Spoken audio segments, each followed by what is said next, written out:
پرانے زمانے کی بات ہے، کسی ملک پر ایک بادشاہ حکومت کرتا تھا جو نہایت رحم دل اور انتہائی خوش اخلاق تھا۔ یہی وجہ تھی کہ اس کی رعایا اس نیک دل بادشاہ سے بہت خوش تھی۔ ایک رات بادشاہ نے خواب دیکھا جس میں اسے ایک گدڑ ایک رسی میں لٹکا ہوا نظر آیا۔ خواب کی وجہ سے بادشاہ بہت پریشان ہوا اور رات بھر سو نہیں سکا۔ صبح ہوتے ہی اس نے سارے وزیروں اور دانشوروں کو دربار میں بلایا۔ بادشاہ نے اپنا خواب بیان کیا اور سب سے اپنی تعبیر پوچھی۔ سبھی سوچ سوچ کر پریشان ہو گئے، پر کسی کو بھی خواب کی تعبیر سمجھ میں نہیں آئی، جبکہ بادشاہ کو ہر حال میں اپنے خواب کی تعبیر چاہیے تھی۔ اس لیے اس نے اعلان عام کروایا، جو کوئی مجھے خواب کی تعبیر بتائے گا اسے انعامات سے مالا مال کر دیا جائے گا۔ یہ سوچ بہت سے لوگ انعامات کے لالچ میں اور کئی خود کو عقل مند کہلانے کے لالچ میں تعبیر بتانے گئے، مگر سب ناکام ہوئے۔ ایک غریب کسان جسے کسی وڈیرے کی زمین پر کام کرتے ہوئے کافی عرصہ گزر چکا تھا، لیکن اس کا قرض ختم ہونے کا نام ہی نہیں لے رہا تھا۔ سارا منافع تو ظالم وڈیرا ہی کھا جاتا۔ سالہ سال محنت کرنے کے باوجود کسان کی وہی بھوک اور بدحالی برقرار تھی۔ اس نے سوچا کیوں نہ قسمت آزمائی جائے اور بادشاہ کو اس کی خواب کی تعبیر بتائی جائے۔ کیا معلوم خوش ہو کر بادشاہ سلامت اسے انعامات سے نواز دے۔ صبح ہوتے ہی غریب کسان شاہی محل کی طرف چل پڑا۔ چلتے چلتے راستے میں اس کی نظر ایک سفید پوش بزرگ پر پڑی جو ایک سایہ دار درخت کے نیچے بیٹھے ہوئے تھے۔ کسان نے آگے بڑھ کر انہیں باادب انداز میں سلام پیش کیا اور اپنے آنے کا مقصد بیان کیا۔ بزرگ نے تحمل سے اس کی بات سنی اور بتایا کہ یہ تو ایک معمولی بات ہے، تم وعدہ کرو کہ انعام میں جو رقم تمہیں ملے گی اس کا آدھا حصہ مجھے بھی دو گے، تو پھر میں تمہیں بادشاہ کے خواب کی تعبیر بتانے کے لیے تیار ہوں۔ کسان نے وعدہ کر لیا۔ اس بزرگ نے خواب کی تعبیر بتاتے ہوئے کہا، گدڑ فریب اور چالاکی کی علامت ہوتا ہے۔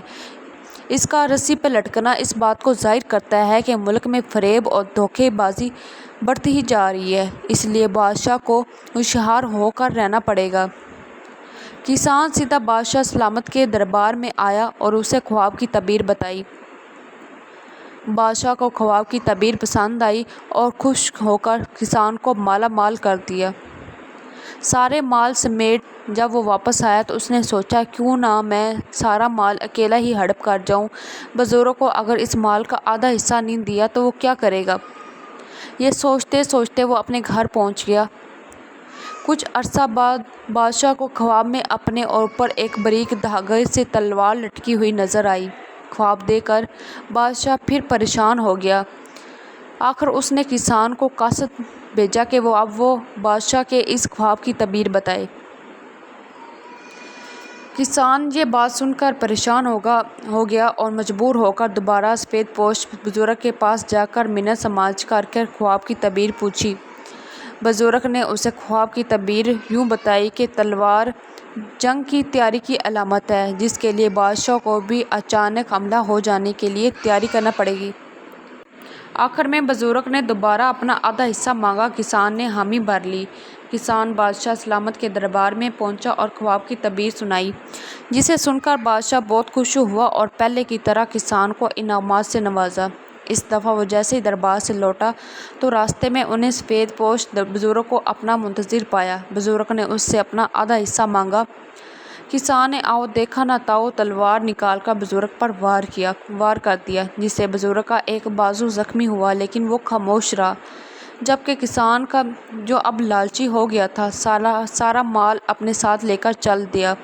اتفاق سے بادشاہ کو تیسرا خواب نظر آیا، جس میں سے اسے ایک ذبح کی ہوئی بکری نظر آئی۔ بادشاہ نے دوبارہ قاصد بھیجا اور کسان کو طلب کیا اور یہ دیا کہ اگر میرے خواب کی تعبیر بتاؤ اس خواب کا کیا مطلب ہے۔ کسان بہت پریشان ہوا۔ آخرکار تیسری مرتبہ شرمندہ ہو کر بزرگ کی طرف روانہ ہوا۔ بزرگ نے اس لالچی کسان کو دیکھتے ہی غصے سے منہ پھیر لیا۔ کسان بزرگ کے پاؤں میں گر گیا اور گڑ گڑا کر اپنی کی ہوئی غلطیوں کی معافی مانگی اور وعدہ کیا کہ اب دھوکہ نہیں دوں گا۔ انشاءاللہ اس مرتبہ آپ کا حصہ ضرور ملے گا۔ بزرگ نے تحمل مزاجی سے کام لیتے ہوئے کسان کو معاف کر دیا اور خواب کی تعبیر بھی بتا دی۔ چونکہ بکری امن کی نشانی ہے، اس لیے اب بادشاہ کے ملک میں امن و امان ہوگا اور لوگ بکریوں کی طرح امن و امان سے رہیں گے اور دھوکہ بازی، کساد بازاری، فریب سے دور رہیں گے۔ کسان نے جب بادشاہ کو خواب کی تعبیر بتائی تو بادشاہ کو یہ تعبیر بھی بہت پسند آئی، کیونکہ اس مرتبہ خواب کی تعبیر دل موہ لینے والی اور خوشگوار تھی۔ کسان کو پہلے سے بھی زیادہ نوازا گیا۔ اس دفعہ کسان نے پہلے والا مال اور اب والا مال انعام اکرام ملا کر سارا مال لا کر بزرگ کے قدموں میں رکھ دیا۔ مجھے معاف کرنا بزرگ صاحب، دولت کی لالچ میں آ کر مجھ سے خطا ہوئی ہے۔ میں اپنی غلطی پر شرمندہ ہوں۔ خدا کے لیے مجھے معاف کر دے اور میں اپنے گناہ پر معافی کا طلبگار ہوں۔ یہ ساری دولت اپنے پاس رکھ لیں اور مجھے معاف کر دیں۔ میں توبہ کرتے ہوئے وعدہ کرتا ہوں کہ اب وہ زندگی میں کبھی کسی کو دھوکہ نہیں دوں گا، دولت کی لالچ میں آ کر کسی کا دل نہیں دکھاؤں گا، اپنی اوقات نہیں بھولوں گا اور نہ ہی غرور تکبر کروں گا۔ مجھے معاف کر دیں۔ بزرگ، جو کہ بہت پہنچے ہوئے درویش تھے، نہایت نرمی سے بولے، حقیقت میں آپ کا کوئی قصور نہیں، کیونکہ جب پہلی بار آپ میرے پاس آئے تھے تو اس وقت ملک میں فریب اور مکاری کا دور تھا، اس لیے آپ بھی ٹھگ نکلے۔